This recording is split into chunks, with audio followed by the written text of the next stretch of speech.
tao lang si VP Inday Sara. No?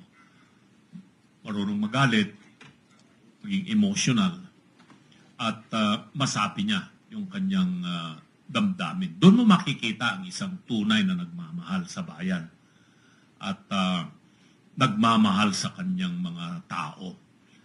Kasi loyalty begets loyalty, sabi nga. Hindi pwedeng ang loyalty ay laging nanggagaling sa baba at walang loyalty na nanggagaling sa taas.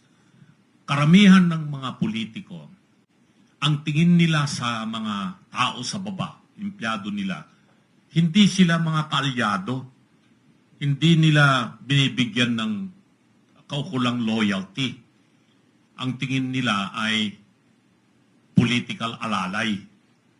Pero nakita mo yung pagkatao, karakter ni BP Inday, sa pagmamahal niya sa kanyang mga empleyado. Sa Davao, nung vice mayor siya, naging mayor, tapos ngayon naging vice president siya. Walang makakapagsabi na hindi mahal ni Inday ang kanyang mga empleyado o kanyang mga tao. Yung pinakita ni Inday kay Attorney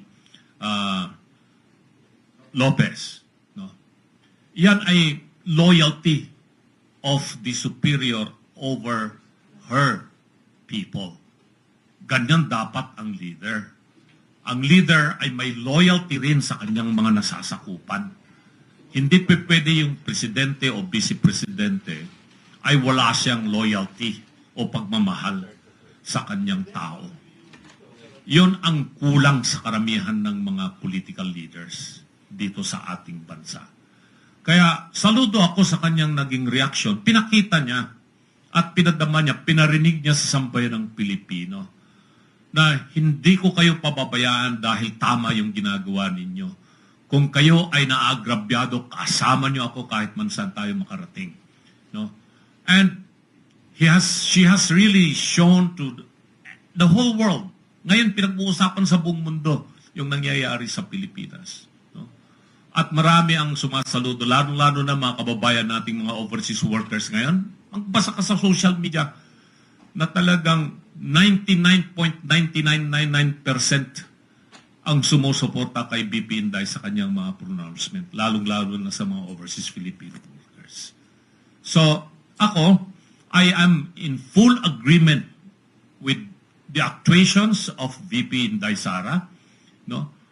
Na kailangang ilabas niya yung kanyang sama ng loob, hindi lamang sa pagmaltrato sa kanyang tao, ang kanyang chief of staff, kung hindi yung nangyayari ngayon sitwasyon sa buong Pilipinas. No? Wala akong nakikitang violation legally doon sa kanyang mga pronouncements. No? Yung mga nagsasabi na kailangan siya ay ma-impeach, mga ganun. Well, let them file the impeachment if really they have the cheese, so to speak.